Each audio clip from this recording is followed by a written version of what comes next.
Enquanto o mundo se perde em guerras ideológicas intermináveis, discutindo banheiros, nomes sociais, sexualidade, política, teorias conspiratórias, polarizações religiosas e batalhas virtuais que transformaram seres humanos em bandeiras ambulantes, milhões de crianças seguem sendo violentadas em silêncio.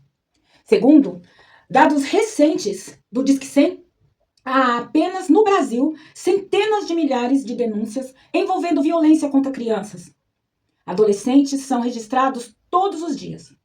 Violência física, sexual, psicológica, negligência, abandono, aliciamento virtual, humilhação emocional. Crianças sendo destruídas dentro da sua própria casa, na escola, na internet, nos lugares onde elas deveriam estar sendo protegidas. Enquanto nós adultos brigamos para decidir quem merece existir, crianças imploram apenas para sobreviver emocionalmente. Alguma coisa aconteceu na humanidade. Estamos perdendo aquilo que deveria nos tornar humanos, a capacidade de cuidar.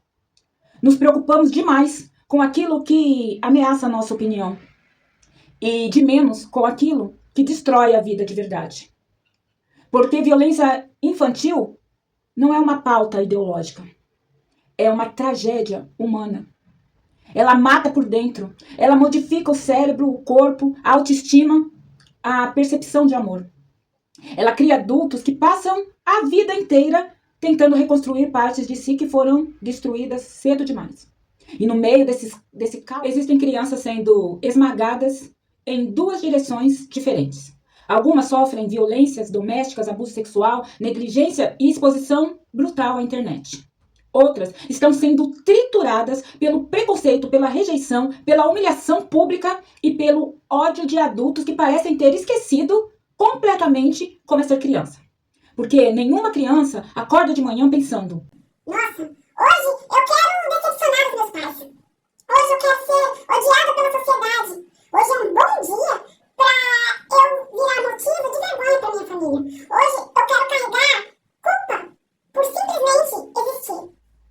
Que eu saiba, nenhuma. Toda criança quer pertencimento, toda criança quer amor, toda criança quer ser aceita. E talvez uma das maiores violências modernas seja obrigar uma criança a sentir vergonha de existir antes mesmo de entender quem ela é. E talvez o problema continue sendo exatamente esse: não existência e diferença. Mas a incapacidade humana de acolher crianças que estão se diferenciando por algum motivo físico, biológico, psicológico. E antes de alguém destroçar essa fala, eu quero dizer: proteger crianças não significa abandonar critérios, limites, responsabilidades ou diálogo. Significa lembrar que nenhuma criança deveria ser transformada em alvo de guerra moral, política ou religiosidade.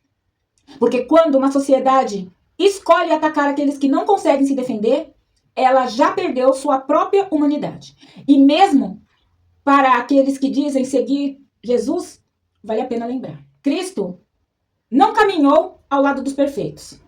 Ele se aproximou da mulher adúltera, da prostituta rejeitada pela sociedade, dos leprosos abandonados, dos pobres, dos doentes, dos cobradores de impostos odiados pelo povo, dos estrangeiros desprezados, dos considerados impuros, dos pecadores públicos, dos marginalizados religiosos e dos esquecidos. Ele conversou com os samaritanos, acolheu mulheres em um tempo em que elas eram silenciadas, tocou aqueles que ninguém queria tocar e sentou à mesa com pessoas que a sociedade considerava indigna. E em toda a sua peregrinação, há um detalhe assustador: Jesus nunca mostrou obcecado em perseguir pessoas por elas serem diferentes. Sua indignação mais explícita foi contra a hipocrisia, a crueldade, a moral e o comércio da fé. Ainda assim, séculos depois, muitos continuam usando o nome de Cristo não para amar, mas para separar, perseguir e difamar. Separaram religiões, separaram povos, separaram culturas e separaram pessoas. Ignoraram completamente a parábola do bom samaritano, onde Jesus destrói a ideia de que o próximo é apenas aquele que pensa igual a nós. Porque o próximo é simplesmente o outro, o diferente, o vulnerável, o ferido. E quando perguntaram sobre sua própria família, Cristo respondeu com uma profundidade que talvez ainda não tenhamos compreendido. quem é minha mãe, quem são os meus irmãos. Como se ele dissesse que a humanidade inteira é sua família. E eu disse inteira. Mas escolhemos o contrário. Humilhamos, ridicularizamos, expulsamos e condenamos. E depois nos perguntamos por que existe tantas pessoas emocionalmente destruídas. Se você acredita em Deus, talvez esteja na hora de lembrar: o amor sem humanidade vira apenas discurso religioso vazio e hipócrita. E se você não acredita em nada disso, então que pelo menos a sua consciência humana permaneça viva o suficiente para entender algo muito simples. Crianças precisam ser protegidas e seres humanos precisam ser respeitados. A violência infantil é uma ferida que a sociedade finge não ver. Depois de uma introdução como essa, a pergunta que eu gostaria que atravessasse o seu coração, eu sei, é uma pergunta incômoda. Por que uma sociedade que diz proteger criança gasta tanta energia atacando diferenças, mas ainda falha em protegê-las da violência real? Porque enquanto adultos travam guerras morais, religiosas, políticas e ideológicas, a infância continua sendo ferida em lugares muito concretos dentro da sua própria casa, na escola, nas instituições, nas redes sociais, nos aplicativos de mensagens, nos jogos online, nos ambientes religiosos, esportivos e familiares. No Brasil, o Disque 100 registrou cerca de 657 mil denúncias de violências de direitos humanos em 2024, com 4,3 milhões de violações. Entre os grupos mais vulneráveis, crianças, adolescentes, somaram cerca de 289 mil denúncias. E as violações aconteceram principalmente na casa da vítima e o suspeito também estava lá. Esse dado precisa ser escutado com o corpo inteiro. A criança não está apenas em risco na rua. Muitas vezes ela está em risco dentro do seu quarto, na sala da sua casa, do lado daquele parente, no celular, no grupo da escola, na casa do vizinho, no ambiente onde deveria se sentir seguro, como na sua igreja. A violência infantil não é só uma violência. Ela tem muitas faces. Existe a violência física, quando o corpo da criança é agredido por tapas, socos, beliscões, queimaduras, empurrões, espancamentos e castigos cruéis. Existe a violência psicológica, que talvez seja uma das mais normalizadas entre nós. Humilhação, ridicularização, comparação, ameaças, rejeição, chamar uma criança de inútil, dizer que ela é um peso, tratar sua existência como se fosse uma vergonha. Existe a negligência, quando a criança não recebe alimento, higiene, cuidados, medicação, proteção, presença emocional e física, escuta ou supervisão adequada. Existe também a violência sexual, que pode acontecer com toque, estupro, exposição, pornografia, chantagem, manipulação, aliciamento, exploração, abuso intrafamiliar ou contato visual. E existe também a violência digital, a nossa caçulinha, uma das formas mais modernas e silenciosas de captura da infância. Adultos ou adolescentes mais velhos que se aproximam pela internet, fingem amizade, oferecem atenção, pedem fotos, fazem chantagem, ameaçam exposição, criam dependência emocional e transformam a vulnerabilidade da criança em território de exploração. A Unicef alertou que no Brasil, 1 em cada 5 crianças e adolescentes sofreu violência sexual, facilitada pela tecnologia, e em período de 1 ano, 34% das vítimas não contaram para ninguém. Esse silêncio não é falta de dor. É medo, vergonha, culpa, é ameaça. É a criança tentando sobreviver sozinha a algo que nem deveria saber sentir ou nomear. E aqui está um ponto essencial. A criança nem sempre denuncia porque ela não entende imediatamente que foi violentada. Muitas vezes, o agressor transforma o abuso em segredo, brincadeira, carinho, recompensa. Ele pode até ameaçar e fazer essa criança acreditar que é uma obrigação natural. O adulto faz a criança confundir a sua ferida. Ele conquista antes de invadir. Ele manipula antes de destruir. Por isso, o predador nem sempre aparece como monstro. Às vezes, ele é simpático, religioso, educador, prestativo, padrasto, mãe, tio, avô, irmão mais velho, vizinho, professor, cuidador, líder espiritual, treinador, amigo da família, alguém que circula perto da criança com a permissão social e anuência de todos. O problema é que a sociedade procura o perigo apenas no estranho na rua, enquanto muitas crianças feridas por pessoas que entraram pela porta da frente e muitas vezes sem bater, porque tem a chave. A criança violentada pode não dizer, eu fui abusada. Ela pode falar, gritar e implorar com alguns sintomas a ser vistos por nós adultos. Ela pode voltar a fazer xixi na cama, por exemplo. Ela pode ter pesadelos constantes ou então ficar agressiva do nada. Ela pode passar a se isolar, pode perder o rendimento escolar, ter medo de uma pessoa específica, apresentar dores na barriga, dor da cabeça, enjoo, crise de choros que os médicos não conseguem constatar como algo físico. Pode ficar sexualizada cedo demais. Pode parar de brincar ou então ficar boazinha demais. Ela pode tentar agradar todos para não ser abandonada nem ficar sozinha. Ela pode passar a mentir por medo. E pode também passar a proteger o agressor.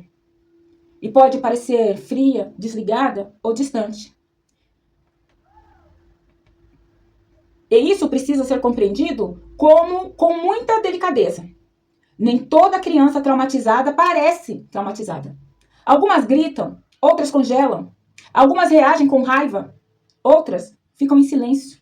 Algumas adoecem o corpo, outras adoecem a alma. Na psicanálise, podemos pensar que a criança violentada vive uma experiência impossível de integrar. O aparelho psíquico ainda está em formação. Ela não tem repertório simbólico, emocional, linguístico para elaborar aquilo. Então, o trauma, ele fica como um excesso emocional, como uma marca, uma ferida que estraga o corpo. Esse corpo estranho, dentro da subjetividade da mente desse indivíduo, ainda em formação, o que ela não pode virar em palavra, a mente faz virar em sintomas. O que ela não pode ser chorada, pode virar ansiedade. O que não pode ser protegida, pode virar medo do mundo. O que não pode ser nomeado, pode virar culpa. A medicina também confirma que a violência infantil não é apenas uma lembrança ruim. Ela afeta o desenvolvimento cerebral, respostas ao estresse, sono, imunidade, comportamento, aprendizagem e saúde mental.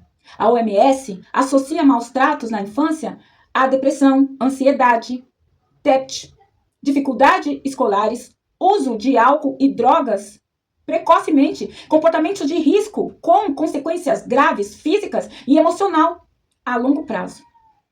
Meninas, meninos, silêncios diferentes. As meninas aparecem com frequência maior nas estatísticas de violência sexual.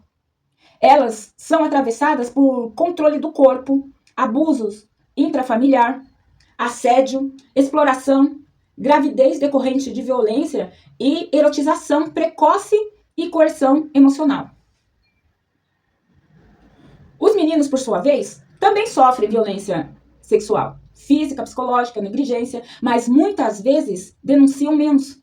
Porque para muitos meninos, a cultura ensina: homem não aguenta, homem não chora, homem não foi vítima, né? Então o menino violentado pode crescer não como alguém acolhido, mas como alguém que precisa provar masculinidade para esconder a sua própria dor. A menina pode ser calada por vergonha, o menino pode ser calado por uma masculinidade imposta socialmente. Ambos podem carregar esta ferida para a vida inteira. O adulto que nasce de uma criança ferida, e aqui chegamos a um ponto mais profundo do tema. A violência infantil não termina quando a infância acaba. Ela pode reaparecer no adulto que não consegue confiar, no adulto que aceita migalhas afetivas, no adulto que se sente culpado por existir, No adulto que confunde amor com medo, que precisa controlar tudo, que escolhe relações abusivas, que tem pânico de abandono ou vergonha de si mesmo e do próprio corpo. No adulto que se anestesia com comida, sexo, álcool, trabalho, internet ou religião. No adulto que vive em estado de alerta e no adulto que não sabe descansar porque aprendeu cedo demais que o mundo não é seguro. O CDC define experiências adversas na infância como eventos potencialmente traumáticos antes dos 18 anos, incluindo violência, abuso, negligência, disfunção familiares, e afirma que o estresse tóxico pode alterar o desenvolvimento cerebral e a forma como o corpo responde ao estresse. Essas experiências estão associadas a problemas crônicos de saúde, transtornos mentais e uso de substâncias na vida adulta. Em linguagem humana, uma criança ferida pode virar um adulto funcional, por fora e devastado por dentro. Pode trabalhar, casar, estudar, sorrir, produzir, cuidar dos outros e ainda assim carregar uma criança interna que nunca foi socorrida. Por isso, a introdução é tão importante, porque ela denuncia a inversão moral da nossa época. Nós gritamos contra as diferenças e as diversidades e nos silenciamos diante da violência. A que causamos quando apontamos os nossos dedos para as crianças que são diferentes e quando fechamos nossos olhos para as crianças que estão sofrendo violências de outros tipos. Nós discutimos se uma criança pode ser aceita, pode usar esse banheiro ou aquele, se essa criança pode mudar de nome ou não, ou vestir um vestido, ou uma calça, ou cortar o cabelo. Nós fazemos tudo isso dizendo que estamos defendendo a família. Mas ignoramos crianças que estão sendo abusadas, humilhadas, espancadas, exploradas e abandonadas. Nós fingimos não ver muitas violências que estão acontecendo dentro das nossas casas, nas casas dos nossos vizinhos, bem debaixo dos nossos olhos. Nós dizemos defender a vontade de Deus. Um Deus que eu não lembro de ter nos dito que essa era a nossa função. Julgar era a função dele. Mas esquecemos que o Cristo caminhava em direção aos feridos e não contra eles. Em direção aos pequenos e não contra eles. Vinde a mim, as criancinhas, ele disse. Mas para nós, adultos contemporâneos, a infância é um lugar de guerra. A infância perde a presença necessária do adulto. A infância, que precisa de adultos maduros, oferecem infantilizados, desajustados e doentes. Nós precisamos oferecer para as nossas crianças escuta, proteção e humanidade. E talvez essa seja a grande provocação central deste vídeo. Uma sociedade que transforma a criança em pauta de guerra, mas não as protege de violência real. Não está defendendo a infância, está usando a infância como palco para suas próprias neuroses. A criança não precisa ser bandeira, a criança precisa ser cuidada. Porque violência infantil mata a infância, deforma vínculos, destrói autoestima, altera corpos, adoece adultos e perpetua ciclos doentes e doentios. E quando uma sociedade não protege as suas crianças, ela não perde apenas a infância dessas crianças, mas o futuro desses jovens. Ela perde a própria alma dos nossos futuros adultos. Talvez esteja na hora de fazermos uma pergunta difícil para os nossos ouvidos. O que exatamente estamos tentando proteger? As crianças ou os nossos próprios medos? Porque uma sociedade emocionalmente madura não transforma crianças em campo de batalha. Crianças em ideologia. Ela protege, escuta, acolhe e cuida. E sim, eu estou falando de crianças trans, homossexuais, heterossexuais, gays, lésbicas, bissexuais, crianças que ainda nem entendem completamente quem são, mas já sentem o peso do julgamento social. Antes mesmo de aprenderem a se defender emocionalmente, elas estão sendo condenadas por serem apenas o que são. E também as crianças destruídas pela fome afetiva, pelo abuso, pela negligência, pela violência física, sexual, psicológica e digital. Você é realmente adulto? Então, do que você tem tanto medo? Essas deveriam ser as nossas verdadeiras urgências Quais? O cuidado, a proteção, a compreensão, o acolhimento. Porque, enquanto adultos discutem quem merece respeito, quem não merece, quem merece usar este banheiro ou quem não merece, quem merece ser chamado disso ou daquilo, que roupa essa criança vai vestir ou não, como essa criança se apresenta, como ela se sente, com que brinquedo ela vai brincar e até que cor de roupa ela vai usar. Milhares de crianças seguem aprendendo a sentir vergonha de si mesmo, a sentir vergonha da sua própria existência. E vergonha é uma das emoções mais devastadoras que um ser humano pode carregar, quiçá uma criança. A vergonha destrói a identidade, silencia desejos, fragmenta a autoestima, faz a pessoa acreditar que existe algo errado em ser quem ela é. E nenhum ser humano deveria crescer acreditando que nasceu errado. A saúde mental de uma criança não é construída apenas pelo que acontece com ela. Ela também é construída pela forma como o mundo olha para ela. Uma criança constantemente humilhada aprende o medo.